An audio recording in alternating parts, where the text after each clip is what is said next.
Okay, and on to the third stage of the respiration pathway, the Krebs cycle. As its name suggests, it is a cycle, and it again takes place in the matrix of the mitochondria. So let's go. As with anything that is a cycle, you could start or finish it at any point. But the accepted start point, if you like, is oxaloacetate. So oxaloacetate is a 4-carbon sugar that is found in the matrix of the mitochondria. And what happens is that acetyl coenzyme A comes along and it drops the 2-carbon acetate into an enzyme called citrate synthetase, and oxaloacetate joins it, and together they make citrate, which is a 6-carbon compound.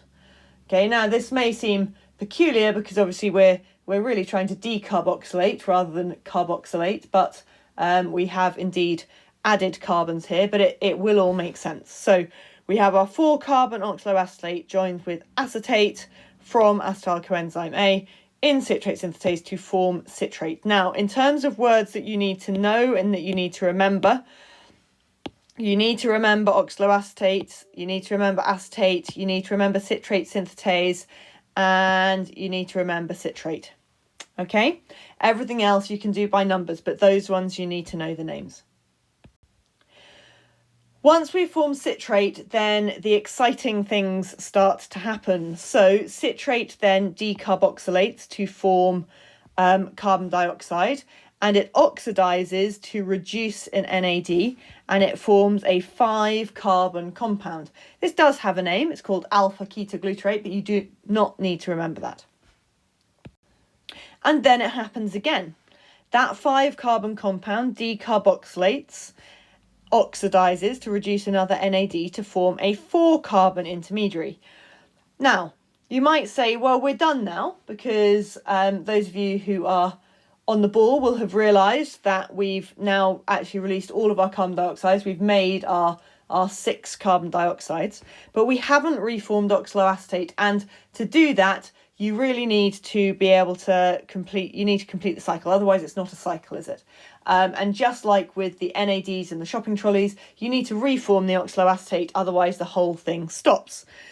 So what now happens is it goes through a series of stages, going basically from one 4-carbon isomer to another. So first of all, it makes an ATP. Then it oxidizes, but this time, instead of reducing NAD, it reduces FAD.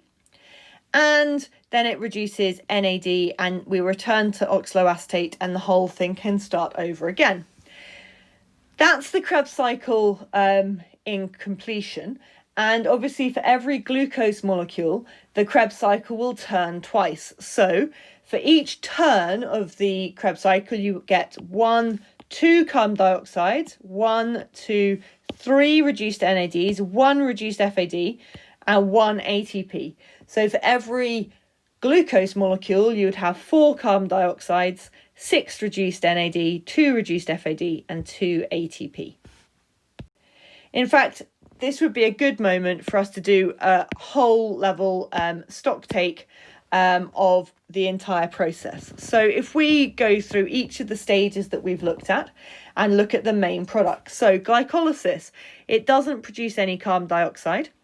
It does produce 2 ATP. Remember, we use 2, we make 4, so we produce 2. It produces 2 reduced NADs and no reduced FADs. The link reaction happens twice, so it produces 2 carbon dioxides, no ATPs, 2 reduced NADs, and no reduced FADs.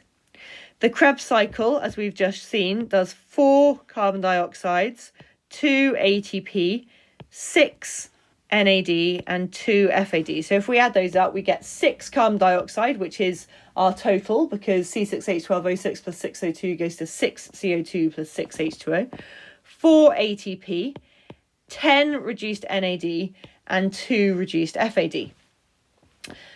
But we're not finished yet because we haven't made any water yet, have we? So we still need to do that. And that's where these guys come into play. So these guys are full of energy and they now go off to the next phase, which is the electron transport chain. Now, at the moment, we've made 4 ATP. If I tell you that one glucose molecule should release 38 ATP, that tells you how much ATP is still to be made. So there's a lot of excitement still to come.